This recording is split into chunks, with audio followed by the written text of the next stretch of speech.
Imagine the quiet, sensory environment of a traditional woodworking shop, the smell of cedar, the slow rhythm of the afternoon breeze. Now contrast that with Dev, an apprentice who white-knuckles a piece of rough oak, aggressively scrubbing it with a block of sandpaper. Dev is terrified of being left behind. Down the street, metal workers have purchased new mechanized stamps. They are churning out 50 uniform iron lanterns every single day. Meanwhile, Dev has been stuck sanding a single cabinet panel since Tuesday. We all recognize this feeling. It's the constant gnawing pressure to move faster, answer faster, and deliver faster. This is what we call the efficiency trap. This graph shows the trap in action. The steady horizontal line represents fixed human capacity. Intersecting it is a rapidly compounding curve of output expectations, the daily pressure to instantly answer emails, rapidly deploy projects, and maximize your output. As that gap between capacity and expectation widens, the emotional toll sets in. Dev's furrowed brow and tight shoulders become the modern worker's knot in the stomach. We convince ourselves that frantic speed is our only means of survival. But what if this obsession with peace of mind along with it?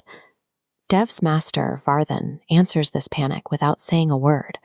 He simply walks to a shelf and places a small, unassuming box on the workbench. Inside is a beautifully carved wooden nightingale, crafted by his grandfather. The grandfather spent 3 months tuning these internal counterweights so the wings would tilt perfectly to catch the light. He didn't make 50 a day. He made 3 a year.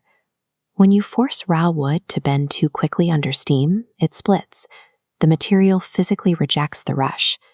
When you rush the lacquer on a cabinet, you trap bubbles beneath the surface and fog the grain. And those mechanized metal stamps down the street, the friction will wear them down, and the cheap iron lanterns will rust away in the next monsoon. Pauses provide clarity.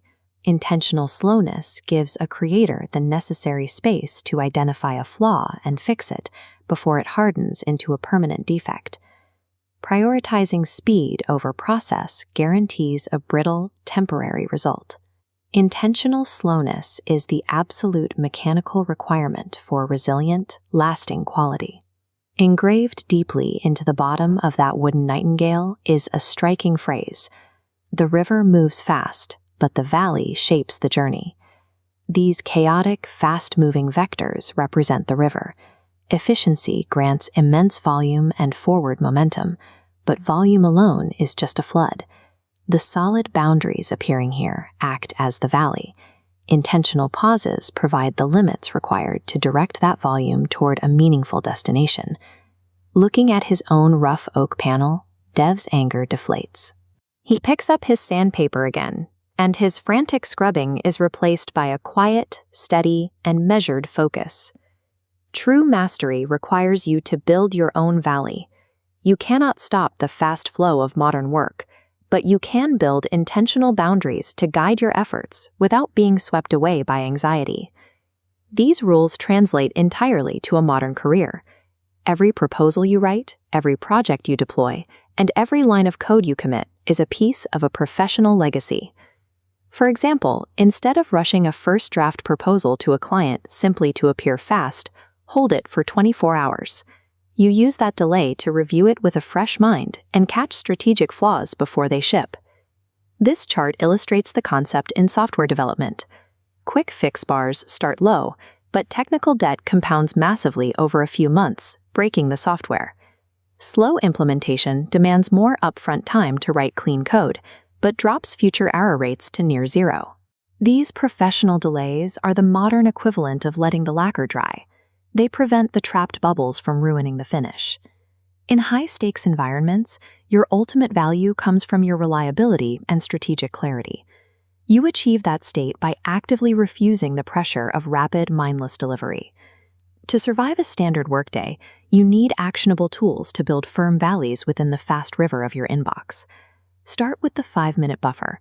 Refuse back-to-back meetings. Mandate exactly 5 minutes of deliberate silence between calls to reset your focus and process what you just discussed. Next, implement the overnight rule. Never send a high-stakes or highly emotional communication on the exact same day you drafted. Let it rest in your outbox until tomorrow morning.